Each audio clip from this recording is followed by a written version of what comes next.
জিডিপির তুলনায় পর্যাপ্ত রাজস্ব আদায়ের ব্যর্থতায় বিশাল অঙ্কের ঋণ করে আগামী ২০২৪-২৫ অর্থবছরের বাজেট ঘাটতি মেটানোর পরিকল্পনা করছে সরকার, যেখানে কেবল ঋণের সুদ পরিশোধে খরচ হবে ১,২৮,০০০ কোটি টাকা। এরই মধ্যে বিদেশি ঋণের সুদ ২০,০০০ কোটি। বিশ্লেষকরা বলছেন এতে সরকারের পাশাপাশি ঝুঁকিতে পড়বে বেসরকারি বিনিয়োগও, কমবে নতুন কর্মসংস্থানের সুযোগ। সেলিম মালিকের রিপোর্ট।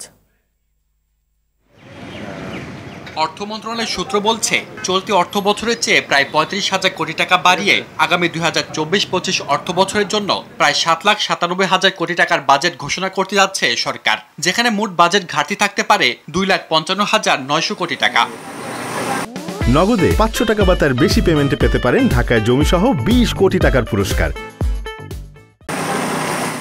ঘাটতি মেটাতে প্রতিবারের মতো দেশি বিদেশি উৎস থেকে ঋণ করতে হবে সরকারকে। তবে এবার বাজেট বরাদ্দের বড় একটি অংশ চলে যাবে আগের নেওয়া ঋণের সুদ পরিশোধে। মন্ত্রণালয়ের তথ্য মতে এবার সুদ পরিশোধে বাজেট বরাদ্দের পরিমাণ হতে পারে ১,২৮,০০০ কোটি টাকা, যার মধ্যে দেশীয় ব্যাংক থেকে নেওয়া ঋণের সুদের পরিমাণ ১,০৮,০০০ কোটি, আর বিদেশি ব্যাংকগুলোকে সুদ পরিশোধ করতে হবে ২০,০০০ কোটি টাকা। পরিসংখ্যান বলছে, চলতি অর্থ বছর সুদ পরিশোধে বরাদ্দ রাখা হয়েছে ৯৪,৩৭৬ কোটি টাকা, যা গেল বছর ছিল ৯০,০১৩ কোটি। এছাড়া আগের দুই অর্থ বছরে বরাদ্দ রাখা হয়েছিল ৭৭,৭৭৯ কোটি টাকা এবং ৭০,৬০৬ কোটি। রাজস্ব আদায়ের সর্বোচ্চ প্রচেষ্টা করতে হবে, সেটা আমরা করছি না। কারণ হলো, যাদের ট্যাক্স দেওয়ার কথা তারা ট্যাক্স দিচ্ছেন না, বা আমরা তাদের কাছ থেকে ট্যাক্স দিতে পারছি না। নগদে ৫০০ টাকা বা তার বেশি পেমেন্টে পেতে পারেন ঢাকায় জমিসহ ২০ কোটি টাকার পুরস্কার।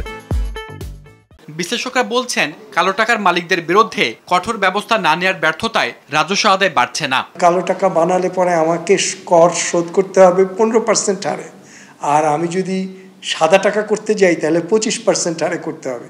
তাহলে কালো টাকা করাই আমাদের সুবিধা, কারণ এখন কালো টাকা করলে ৫ বছর পর সরকার এটা সাদা করার জন্য বিশেষ সুবিধা আমাকে দেবে।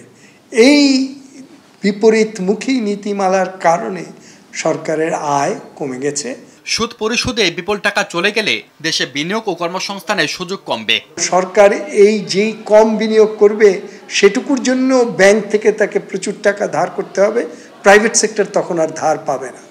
সুতরাং প্রাইভেট সেক্টরের বিনিয়োগও কম হচ্ছে, সরকার ধার করেও কম বিনিয়োগ করছে, দুটো মিলিয়ে কম বিনিয়োগ হচ্ছে, সুতরাং প্রবৃদ্ধির হার কম হচ্ছে এবং আনএমপ্লয়মেন্ট রেট বাড়ছে। অর্থ বিভাগের হিসাব মতে ২০২৩ সাল পর্যন্ত সরকারের মোট ঋণ ছিল ১৬,৫৯,৩৩৪ কোটি টাকা। এর মধ্যে দেশ থেকে নেওয়া ঋণের পরিমাণ ৯ লাখ কোটি টাকার বেশি এবং বিদেশি ঋণ ৭,৫,৫২০ কোটি টাকা। সুশাসন না হলে এগুলো কোনোটাই করা যাবে না। সেলিম মালিক, RTV, ঢাকা।